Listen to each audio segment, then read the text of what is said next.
ایک سوچ تسنیم کے ساتھ۔ السلام علیکم دوستو، میں ہوں تسنیم اور آپ دیکھ رہے ہیں ایک سوچ تسنیم کے ساتھ۔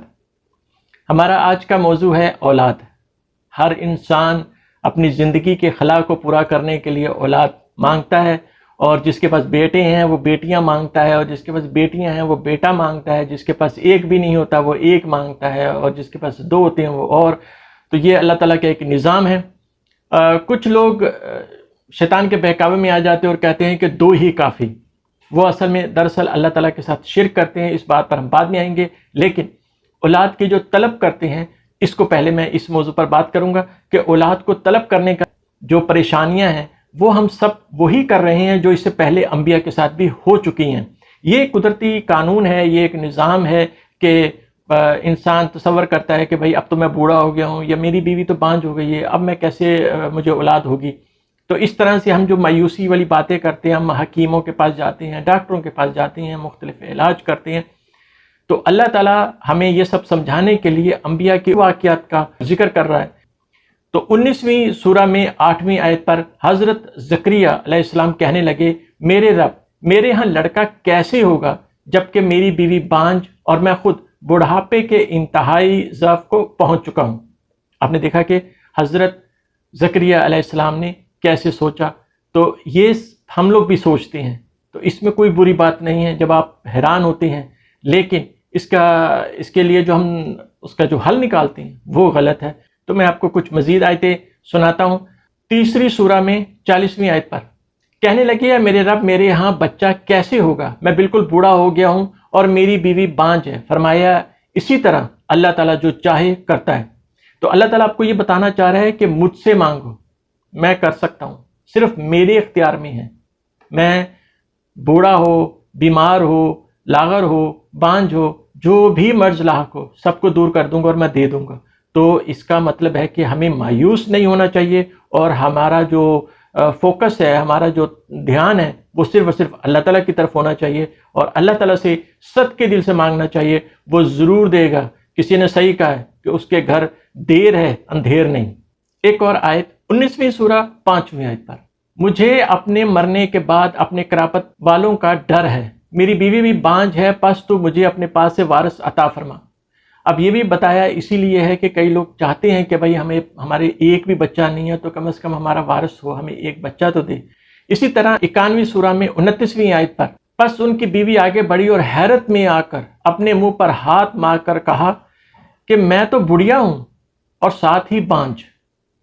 یہ ابھی تک جتنی میں آیتیں آپ کو سنا رہا ہوں، یہ صرف اور صرف اس لیے تاکہ آپ کو علم ہو سکے کہ دنیا کا جو نظام ہے وہ اسی طرح چلتا ہے۔ لوگ پریشان ہوتے ضرور ہیں، لیکن اس کا حل کیا کرنا چاہیے وہ دیکھنا بہت ضروری ہے۔ اب جیسے میں نے کہا کہ ہمارا اس کا حل کیا ہے، تو جی ہاں، اس کا حل ہے دعا۔ اور یہی بات 21ویں سورہ 90 آیت پر اللہ تعالیٰ فرما رہا ہے، ہم نے اس کی دعا قبول فرما کر اسے یحییٰ علیہ السلام عطا فرمایا اور اس کی بیوی کو ان کے لیے درست کر دیا۔ یہ بزرگ لوگ نیک کاموں کی طرف جلدی کرتے تھے اور ہمیں لالچ، طمع اور ڈر خوف سے پکارتے تھے، ہمارے سامنے عاجزی کرنے والے تھے۔ تو اللہ تعالیٰ نے آپ کو بتایا کہ آپ کی دعا قبول میں کروں گا۔ پہلی بات یہ۔ دوسری یہ کہ آپ نیک بنیں، آپ اچھے کام کریں، اور آپ مجھ سے مانگیں، مجھ سے ڈریں۔ لالچ سے بھی مجھ سے مانگ رہے ہیں اور ڈر سے بھی مجھ سے مانگ رہے ہیں۔ تو کہنے کا مطلب ہے کہ آپ کو دوسروں کے پاس جانے کی ضرورت نہیں ہے، کسی حکیم اور ڈاکٹر کے پاس جانے کی ضرورت نہیں ہے، آپ کو صرف اور صرف اللہ تعالیٰ سے مانگنا ہے۔ درست ہے، یہ ڈاکٹر آپ عارضی طور پر آپ کی مدد کر سکتے ہیں، لیکن ان کی طرف سے امید لگا لینا، یقین کر لینا کہ یہی آپ کی پریشانی کا حل ہے، یہ غلط بات ہے۔ اگر آپ ڈاکٹر کے پاس جاتے ہیں کہ بھائی میں دوائی لے لوں تو ٹھیک ہے، کوئی بات نہیں، بری بات نہیں ہے، لیکن اگر آپ اس یقین کے ساتھ ڈاکٹر کے پاس جاتے ہیں کہ میرا جو مدعا ہے وہ بس یہی ہے میرا حل نکال دے گا، اس کے پاس علاج ہے، یہ بہت مشہور ہے، بہت اچھا ڈاکٹر ہے، یہ جو دوائی دے گا وہ اس سے مجھے لازمی خوشخبری ہو جائے گی، میری دعا پوری ہو جائے گی، تو یہاں پر ہم غلطی کر جاتے ہیں، کیونکہ یقین صرف اور صرف اللہ تعالیٰ کی ذات پر کرنا چاہیے، کسی اور پر یقین نہیں کرنا چاہیے۔ میں بلکہ کہوں گا کہ خود پر بھی یقین نہ کریں جتنا اللہ تعالیٰ کی ذات پر کرتے، اس لیے کیونکہ ہم بھی بدل جاتے ہیں، ہماری سوچ بدل جاتی ہے، وقت کے ساتھ ساتھ ہم میں تبدیلی آ جاتی ہے۔ تھوڑی دیر پہلے ہم کہتے ہیں کہ بھائی ہمارا چائے پینے کو من کر رہا ہے اور تھوڑی دیر بعد کہتے ہیں چل چھوڑیا چائے کیا پینی ہے، اس وقت پانی پی لیتے ہیں یا ہم جوس پی لیتے ہیں یا ہم کچھ اور کولڈ ڈرنک پی لیتے ہیں، تو تبدیلی ایک دم آ جاتی ہے۔ تو جب ہم اپنا ہی فیصلہ بدل سکتے ہیں تو ہم دوسروں پر کیسے اعتبار کر لیں کہ وہ اپنا فیصلہ نہیں بدلیں گے؟ لیکن اللہ تعالیٰ کی وہ واحد ذات ہے جو اپنے فیصلے نہیں بدلتی، جو بہت شفیق ہے، بہت پیار کرتا ہے، بہت رحمان ہے اور ہماری ہمیشہ ہمیشہ ہمارے لیے بھلا چاہتا ہے، ہماری مدد کرتا ہے۔ اب آتے ہیں اس طرف کہ جن کو اللہ تعالیٰ نوازتا ہے، بنا مانگے نواز دیتا ہے، یعنی شادی کے فوراً ہی 1 سال بعد ان کو بچہ ہو جاتا ہے اور اس کے بعد پھر اللہ تعالیٰ مزید اپنی رحمت کرتا ہے، دوسرا ہو جاتا ہے۔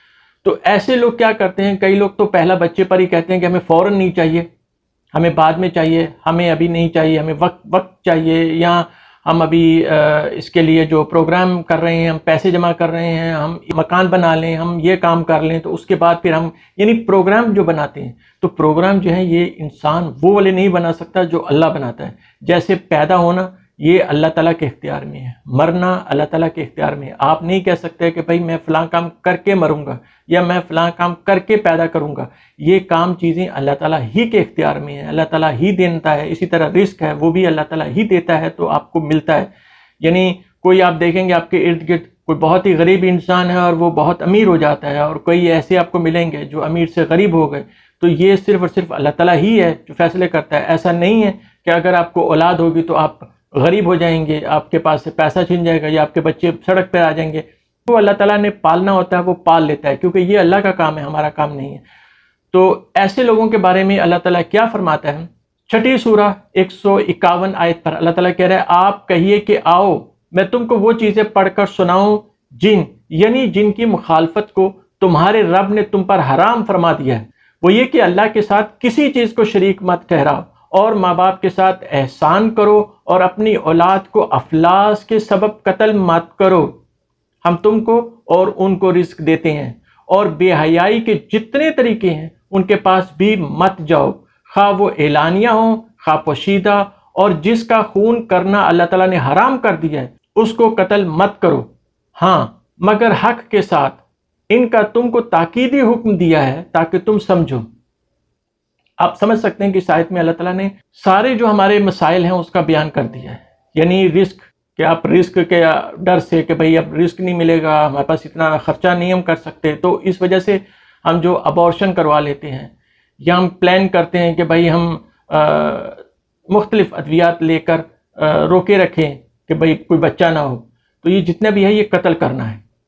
اور اس کے لیے بھی اللہ تعالیٰ نے دیکھیں آپ کو کہا ہے کہ جس کا خون کرنا اللہ تعالیٰ نے حرام کر دیا ہے، تو یہ خون ہی ہے۔ ضروری نہیں کہ آپ کے سامنے جیتا جاگتا انسان ہو اور آپ اس کو کاٹیں گے تو ہی خون ہے، آپ اگر اپنے پیٹ کے اندر بھی اس کو قتل کرتے ہیں تو وہ بھی خون میں ہی شامل ہوتا ہے، یا آپ اس کو روک دیتے ہیں بنا کسی بیماری کے۔ اگر تو آپ کو بیماری ایسی کوئی ہے جو ڈاکٹر آپ سے کہتا ہے کہ بھائی یہ بیماری ہے، یہ مسئلہ ہے، تو اگر آپ کو بچہ ہو تو یہ آپ کی زندگی کو خطرہ ہے، تو وہاں پر جا کر آپ ابورشن کروا سکتے ہیں، آپ بچہ ہونے سے روکنے کے لیے دوا کھا سکتے ہیں، کیونکہ زندگی بہت خاص ہے۔ زندگی کو بچانے کے لیے تو یہاں تک حکم ہے کہ حرام جانور بھی آپ کھا سکتے ہیں، وہ بھی صرف اتنا تاکہ آپ کی جان بچ سکے۔ تو زندگی کو بچانے کے لیے بالکل جائز ہے، ورنہ اس کے علاوہ جو لوگ پلاننگ کرتے ہیں کہ ہمارے صرف 2 ہی بچے ہوں یا ہمارا فلاں ٹائم بچہ ہو، ایسی باتیں نہیں کرنی چاہیے۔ تو میری ان لوگوں سے پرزور گزارش ہے کہ ایسا مت کریں، کیونکہ یہ شرک میں آ جاتا ہے، یہ اللہ تعالیٰ کے کام میں ٹانگ اڑانا ہو جاتا ہے، اور اللہ تعالیٰ کو اپنے کام میں ٹانگ اڑانے والے پسند نہیں ہے۔ شرک کا مطلب یہی ہے کہ اللہ تعالیٰ کے فیصلوں میں اپنی مرضی چلانی، اللہ تعالیٰ جو چاہتا ہے آپ اس کے برعکس کھڑے ہو جاتے ہیں۔ فرعون نے بھی تو یہی کیا تھا، اس نے کہا تھا میں ہوں اللہ، تو میں بھی وہی کر سکتا ہوں جو اللہ کر سکتا ہے۔ تو یہ بالکل ایسے ہی ہے، یہ کام اللہ تعالیٰ کا ہے کہ اللہ تعالیٰ جس کو چاہے پیدا کرے، جس وقت چاہے پیدا کرے، جس حالت میں چاہے پیدا کرے۔ کئی ماں باپ بالکل ٹھیک ٹھاک ہوتے ہیں لیکن ان کے جب بچے ہوتے ہیں تو وہ معذور پیدا ہوتے ہیں، تو یہ اللہ تعالیٰ کے کام ہے۔ اور کئی ماں باپ جو ہوتے ہیں وہ معذور ہوتے ہیں، سمجھ لیجئے وہ بہرے ہیں، نہیں سن سکتے، لیکن اللہ تعالیٰ ان کو جو اولاد دیتا تو بالکل ٹھیک ہوتی ہے، یا وہ نابینا ہیں تو ان کے بچے جو ہوتے ہیں بالکل ٹھیک ہوتے ہیں۔ یہ کام اللہ تعالیٰ کی ہے، یہ ضروری نہیں کہ نبینا ہے تو اس کا بچہ بھی جو نبینا ہوگا، یہ بہرا ہے تو اس کا بچہ بھی بہرا ہوگا، یہ گونگا ہے تو اس کا بچہ بھی گونگا ہوگا. ایسا کچھ نہیں ہے، یہ صرف اور صرف ہمارے وہم میں ہے. اللہ تعالیٰ ہی ہے جو پیچھے سارے کام کرتا ہے، اور اس نے کچھ چیزوں کا اختیار صرف اور صرف اپنے پاس رکھا ہے، وہ ہمیں نہیں دیا. اللہ تعالیٰ کہتا ہے کہ آپ رزق کی تلاش میں نکل جایا کرو، لیکن یہ نہیں کہا کہ رزق جو ہے وہ آپ کے اختیار میں ہے کہ میں نے کتنا کمانا ہے. یہ اختیار صرف اور صرف اللہ تعالیٰ کے پاس ہے. اسی طرح میاں بیوی جب شادی کرتے ہیں تو ظاہر ہے ان کو اولاد چاہیے ہوتی ہے، لیکن کب ہوگی اور کتنی ہوگی یہ سب بھی اللہ تعالیٰ کے پاس ہوتا ہے. جو بچہ پیدا ہوتا ہے وہ بھی اپنا رزق لے کر پیدا ہوتا ہے. ایسا نہیں ہے کہ آپ اس کا رزق لے کر پہلے سے اپنے پاس رکھا ہوتا ہے. کیا آپ فریجیں بھر کے رکھ لیتے ہیں یا آپ بینکوں میں پیسے بہت سارے رکھ لیتے ہیں تو پھر سوچتے ہیں؟ ایسا نہیں ہے. اللہ تعالیٰ نے ان چیزوں سے منع فرمایا ہوا، یہ سب اللہ تعالیٰ کے اختیار میں ہے. اسی طرح 17ویں سورہ میں 31ویں آیت پر بھی اللہ تعالیٰ یہی چیز فرما رہا ہے، اور مفلسی کے خوف سے اپنی اولاد کو نہ مار ڈالو، ان کو اور تم کو ہم ہی روزی دیتے ہیں، یقیناً ان کا قتل کرنا کبیرہ گناہ ہے. یہ اللہ تعالیٰ فرما رہے ہیں. خدا را ایسے گناہ مت کیجیے. اللہ تعالیٰ فرما رہے ہیں کبیرہ گناہ ہے. نہ جانے کیا ہم کو ہو گیا ہے کہ ہمیں یہ باتیں سمجھ ہی نہیں آتی ہیں. پھر 7ویں سورہ میں 10ویں آیت پر اللہ تعالیٰ فرما رہا ہے، اور بے شک ہم نے تم کو زمین پر رہنے کی جگہ دی، اور ہم نے تمہارے لیے اس میں سامان رزق پیدا کیا. تم لوگ بہت ہی کم شکر کرتے ہو، یعنی تم لوگ نہ شکرے ہو. میں نے اتنا کچھ تم لوگوں کے لیے کیا ہے، اتنا کچھ دیتا ہوں، پھر بھی تم لوگ نہ شکرے ہو. کیا ہم لوگ صبح اٹھ کر کہتے ہیں کہ یا اللہ تیرا شکر تو نے ہمیں زندگی دی؟ کیا ہم کہتے ہیں یا اللہ تیرا شکر تو نے ہمیں آنکھیں دی ہیں، ہم دنیا کو دیکھ رہے ہیں؟ کیا ہم کہتے ہیں کہ یا اللہ تیرا شکر تو نے دل دیا ہے، دھڑک رہا ہے تو ہم زندگی کا لطف لے رہے ہیں؟ کیا ہم کہتے ہیں یا اللہ تیرا شکر تو نے ہمیں ٹانگیں دی ہیں؟ کیا ہم کہتے ہیں کہ اللہ تعالیٰ تو نے ہمیں پاؤں دیے ہیں کہ ہم چل کر منزل تک پہنچتی ہیں؟ نہیں کرتے، ہم بالکل نہیں کرتے. ہمارا دھیان اس طرح سے ہٹ جاتا ہے. کیا ہم کھانا کھانے سے پہلے اللہ تعالیٰ کا نام لیتے ہیں کہ یا اللہ تیرا شکر تو نے ہمیں یہ رزق دیا ہے؟ نہیں تو ایسے بھی لوگ ہیں جو کوڑے میں سے چیزیں اٹھا کر کھاتے ہیں. اللہ تعالیٰ کا لاکھ لاکھ شکر ادا کرنا چاہیے کہ اللہ تعالیٰ نے ہمیں اتنا کچھ دیا ہے. یہ اس کا کرم ہے، یہ اس کا احسان ہے، تو ہمیں شکر کرنا چاہیے. پھر 10ویں سورہ میں 31ویں آیت پر اللہ تعالیٰ پھر سے کہہ رہے ہیں، آپ کہیے کہ وہ کون ہے جو تم کو آسمان اور زمین سے رزق پہنچاتا ہے، یا وہ کون ہے جو کانوں اور آنکھوں پر پورا اختیار رکھتا ہے، اور وہ کون ہے جو زندہ کو مردہ سے نکالتا ہے اور مردہ کو زندہ سے نکالتا ہے، اور وہ کون ہے جو تمام کاموں کی تدبیر کرتا ہے؟ ضرور وہ یہی کہیں گے کہ اللہ. تو ان سے کہیے کہ پھر کیوں نہیں ڈرتے؟ دیکھیے، میں جب آیتیں پڑھتا ہوں تو مجھے سمجھ نہیں آتی کہ ہم لوگوں کو کیا ہو گیا ہے. ہمیں ڈرنا چاہیے اس پاک ذات سے اور اس سے خوف کھانا چاہیے. اس سے زیادہ اور کیا ثبوت ملے گا کہ وہ اپنی آیتیں کھول کھول کر بتا رہا ہے، ہمیں سمجھا رہا ہے کہ ہم اس گناہ سے بچیں، ہم ڈریں اس سے، ہمیں ڈرنا چاہیے، یہ اس کا حق ہے. 7ویں سورہ میں 189 آیت پر اللہ تعالیٰ فرما رہے ہیں، وہ اللہ تعالیٰ ایسا ہے جس نے تم کو ایک تن واحد سے پیدا کیا اور اسی سے اس کا جوڑا بنایا تاکہ وہ اس اپنے جوڑے سے انس پیدا کرے. پھر جب میاں بیوی سے قربت حاصل کی تو اس کو حمل رہ گیا ہلکا سا، سو وہ اس کو لیے ہوئے چلتی پھرتی رہی. پھر جب وہ بوجھل ہو گئی تو دونوں میاں بیوی اللہ سے جو ان کا مالک ہے دعا کرنے لگے کہ اگر تو نے ہم کو صحیح سالم اولاد دے دی تو ہم خوب شکر گزاری کریں گے. اللہ تعالیٰ ہم سب کو نیک ہدایت دے اور ہمیں توفیق دے کہ ہم اللہ تعالیٰ کی نعمتوں کا، رحمتوں کا شکر ادا کیا کریں. ہماری جو نادانیاں ہیں اس سے اللہ تعالیٰ اندازے لگا لیتے ہیں کہ یہ تو یہی کرے گا. فلان لوگ کہتے ہیں نا کہ اللہ کی مرضی کے بغیر تو پتہ بھی نہیں ہلتا، تو اگر اس نے چوری کیا تو اس کا مطلب اللہ کی مرضی شامل ہے. تو جی ہاں، اللہ تعالیٰ کی اس میں رضا شامل ہے، لیکن خوشی شامل نہیں ہوتی. اللہ تعالیٰ نہیں چاہتے کہ وہ بندہ چوری کرے. تو یہ جیسے ایک بچہ پڑھائی نہیں کرتا ہے، شرارتیں کر رہا ہوتا ہے، کھیل رہا ہوتا ہے، تو ماں کو لگتا ہے نا کہ یہ میرا بچہ اس دفعہ فیل ہو جائے گا کیونکہ یہ پڑھ نہیں رہا ہے. تو اللہ تعالیٰ بھی اس بارے میں کیا فرما رہے ہیں؟ 27ویں سورہ میں 57 نمبر آیت پر اللہ تعالیٰ فرما رہا ہے، پس ہم نے اسے اور اس کی اہل کو بجز اس کی بیوی کے سب کو بچا لیا. اس کا اندازہ تو باقی رہ جانے والوں میں ہم لگا ہی چکے تھے. یہ حضرت لوط علیہ السلام کی بیوی کا ذکر ہو رہا ہے. تو آپ نے دیکھا کہ اس کی حرکتوں سے اندازہ ہو گیا تھا۔ تو اللہ تعالیٰ تو ہمارے لیے چاہتا یہی ہے، یہ ایسا نہیں ہے کہ اللہ تعالیٰ نے پہلے ہی ٹھپا لگا دیا کہ میں نے اس کو جنت میں بھیجنا ہے، اس کو میں نے جہنم میں بھیجنا ہے، ایسے اللہ تعالیٰ نے نہیں کیا ہوا۔ اللہ تعالیٰ بہت پیار کرتا ہے اور اللہ تعالیٰ بہت خوش ہوتا ہے جب ہم کوئی نیکی کرتے ہیں، جب ہم کوئی اچھا کام کرتے ہیں، جب ہم اللہ تعالیٰ کا شکر ادا کرتے ہیں، وہ کام کرتے ہیں جو جنت میں جانے والے ہوں، تو سب سے زیادہ اگر کوئی خوش ہوتا ہے تو وہ اللہ تعالیٰ ہے، جو بہت ہی بے چینی سے انتظار کر رہا ہے ہمیں جنت میں داخل کرنے کے لیے، لیکن ہم ہی ہیں جو نہیں سمجھ پاتے۔ جتنا ہو سکے اللہ تعالیٰ سے ڈرنا چاہیے ہمیں۔ چوتھی سورہ پہلی آیت پر اللہ تعالیٰ فرما رہا ہے، اے لوگو اپنے پروردگار سے ڈرو جس نے تمہیں ایک جان سے پیدا کیا، اسی سے اس کی بیوی کو پیدا کر کے ان دونوں سے بہت سے مرد اور عورتیں پھیلا دیں۔ اس اللہ سے ڈرو جس کے نام پر ایک دوسرے سے مانگتے ہو، اور رشتے ناطے توڑنے سے بھی بچو، بے شک اللہ تعالیٰ تم پر نگہبان ہے۔ تو آپ دیکھیں کہ اس میں رشتے ناطے توڑنے سے کتنی زیادہ تاکید کی گئی ہے کہ اس سے بچیں، یہ گناہ نہ ہم کریں۔ ہم بعض دفعہ اتنے ناراض ہو جاتے ہیں کہ سکی بہن کہتی ہے کہ اب میں نے اپنے بھائی کی شکل نہیں دیکھنی، بیٹا باپ سے کوئی گستاخی کرتا ہے اور باپ کہتا ہے کہ میں تمہیں آگ کرتا ہوں، اب تم نکل جاؤ یہاں سے۔ تو اللہ تعالیٰ ایسا نہیں کرتا۔ اللہ تعالیٰ کہہ رہا ہے کہ ایسے مت کرو، مل جل کر رہو، پیار محبت سے رہو۔ ڈرنے کے بارے میں 33ویں سورہ 37ویں آیت پر اللہ تعالیٰ پھر سے فرما رہے ہیں، یاد کرو جب کہ تو اس شخص سے کہہ رہا تھا جس پر اللہ نے بھی انعام کیا، اور تو نے بھی، کہ تو اپنی بیوی کو اپنے پاس رکھ اور اللہ سے ڈر۔ تو اپنے دل میں وہ بات چھپائے ہوئے تھا جسے اللہ ظاہر کرنے والا تھا، اور تو لوگوں سے خوف کھاتا تھا، حالانکہ اللہ تعالیٰ اس کا زیادہ حقدار تھا کہ تو اس سے ڈرے۔ پس جبکہ زید نے اس عورت سے اپنی غرض پوری کر لی، ہم نے اسے تیرے نکاح میں دے دیا تاکہ مسلمانوں میں اپنے لے پالکوں کی بیویوں کے بارے میں کسی طرح تنگی نہ رہے، جبکہ وہ اپنی غرض ان سے پوری کر لیں۔ اللہ کا یہ حکم تو ہو کر ہی رہنے والا تھا۔ تو آپ اس میں دیکھیں کہ اللہ تعالیٰ فرما رہے ہیں حالانکہ اللہ تعالیٰ اس کا زیادہ حقدار تھا۔ یہ بات ہمارے لیے جملہ خاص ہے۔ اللہ تعالیٰ فرما رہا ہے کہ تم لوگوں سے ڈر رہے ہو، اس کا زیادہ حقدار تو میں ہوں، یعنی تمہیں مجھ سے ڈرنا چاہیے۔ اور ہم لوگ ہر کام میں، شادی بیاہ میں، دعوت دینے میں، نوکری کے سلسلے میں، کسی قسم کے بھی کام میں ہم لوگوں سے ڈرتے ہیں۔ لوگ کیا کہیں گے، لوگ خوش رہیں، لوگوں سے یہ بنا کے رکھیں، ہم یہ باتیں سوچتے ہیں۔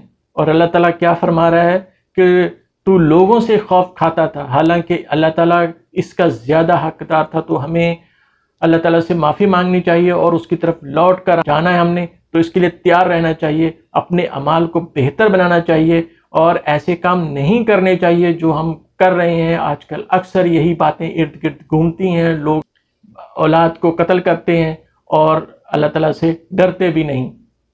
تو میری آپ سب سے یہی گزارش ہے کہ آج کا موضوع جو ہے وہ اسی لیے تھا تاکہ جو ہم بہت بڑا گناہ کرتے ہیں اس سے بچیں۔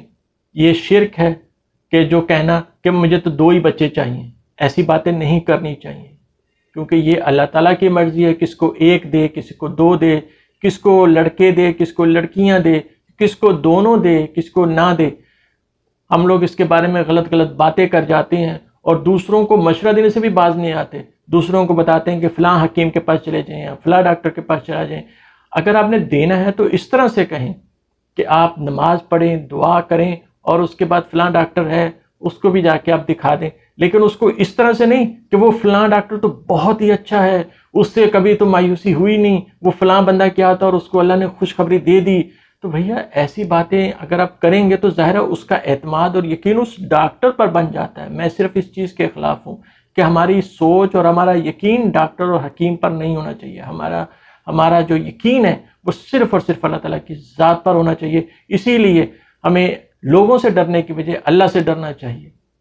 اس کے ساتھ اجازت دیجیے، ہمارا موضوع اختتام کو پہنچا، تو ہنستے رہیے، مسکراتے رہیے، دعاؤں میں یاد رکھیے، اور آپ سب کی محبتوں کا بہت بہت شکریہ۔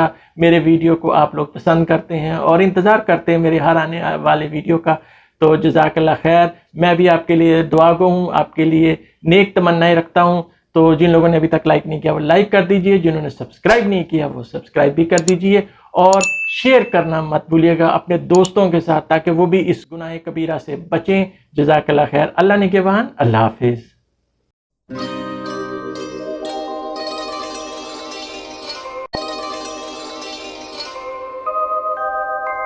ایک سوچ تسنیم کے ساتھ